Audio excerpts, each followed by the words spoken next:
Hi everyone, I'm here with a special guest. We're at the Huntington Library and we are surrounded by roses. And today I want to talk about capturing roses. Back in college, when I first started learning photography, I remember having assignments that I would go out and photograph flowers. And I didn't have any particular affinity for flowers, but it was an assignment, so I had to do it. And what I found is, through photographing these flowers, there was a beauty to them that I really didn't see before I started taking pictures of them. And that's what I hope to instill in you today. I hope to help you see the beauty in roses and flowers, and hopefully help you capture some stunning images. So let's talk about how to capture roses, and why they make such a great subject. First off, I think what makes roses so great is their versatility. You can get really tight and close, or you can pull back and get a wide-angle shot. So you've got that flexibility, and that's what makes them so great to shoot. But today, I want to focus on getting in close and showing you the details of a rose, and really capturing its splendor. To do this, I want to use a shallow depth of field, so I only have the center of the rose in focus, and the outsides are blurred. This is going to accentuate those beautiful petals and make your images just pop. So let's go ahead and take a look at how to do this. First off, I like to get down low and shoot up on the rose. This gives me a different perspective than shooting straight on. And if you have a macro lens, this is where it really comes in handy, because you can get super tight and fill the frame with all of those beautiful petals. Here, we're getting just a few inches away from the rose. This is not an easy thing to do with a wide lens because you will end up hitting the petals and smudging the rose. So this is where a macro lens is extremely helpful, because it allows you to get really tight and still be far enough away that you don't crush the petals. If you don't have a macro lens, that's okay. You can still take beautiful images. Just make sure you keep your distance so you don't damage the rose. Next, I like to shoot during the golden hour. This is the hour after sunrise and the hour before sunset. During this time, the sun is low in the sky and it creates a soft, warm, natural light. This is perfect for capturing the details of the rose and making it pop. When shooting a flower, you want to try and get as much natural light as possible onto your subject.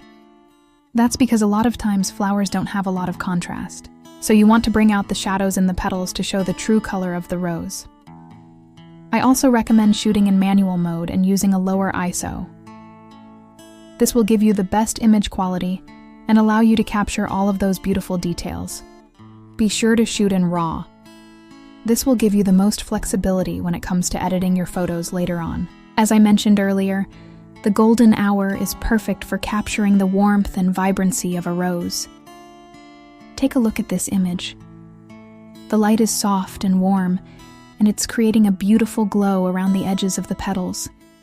This is exactly the type of light you want when shooting a rose. Another great thing about shooting during the golden hour is the shadows are long, and this creates a sense of depth in your images. Take a look at this image. The shadows created by the petals are long, and this gives the image a sense of depth. It also helps to emphasize the texture of the petals. Another great thing about shooting during the golden hour is the backlighting. This means the sun is behind the rose, and it creates a beautiful rim light around the edges of the petals. This helps to illuminate the petals and create a more translucent look. Overall, the golden hour is the best time to shoot a rose. The light is soft and warm, the shadows are long, and there is often backlighting. All of this creates a beautiful and vibrant image. Now, once you've taken your images, it's time to edit them.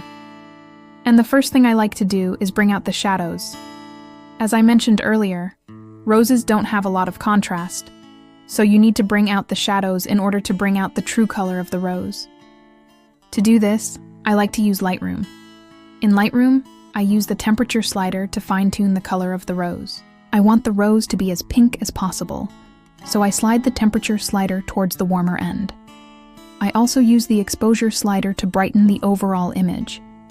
And then, I use the contrast slider to bring out the contrast in the petals. Finally, I use the clarity slider to bring out the details in the petals. This is how I get my images to look like this. Another great thing about Lightroom is the healing tool. This tool allows you to remove any blemishes on the petals. This is perfect for roses that have been damaged by insects or the weather. To use the healing tool, simply zoom in on the blemish, click on the tool, and then drag it over the blemish. This will remove the blemish and heal the petal. As you can see, this is a powerful tool for retouching your images. One last thing I want to talk about is the shutter speed. When shooting a rose, you want to use a fast shutter speed. This is because you don't want the petals to move and blur in the image. A good rule of thumb is to use a shutter speed that is at least twice the focal length of your lens. For example, if you're using a 50mm lens, you want to use a shutter speed of at least 1/100th of a second. I hope you enjoyed this video, and I hope it gave you some tips on how to capture beautiful images of roses. Remember, the key is to get in close. Use a shallow depth of field and shoot during the golden hour. This will give you the best results. Also, don't forget to check out the blog for more tips on shooting roses. Thanks for watching.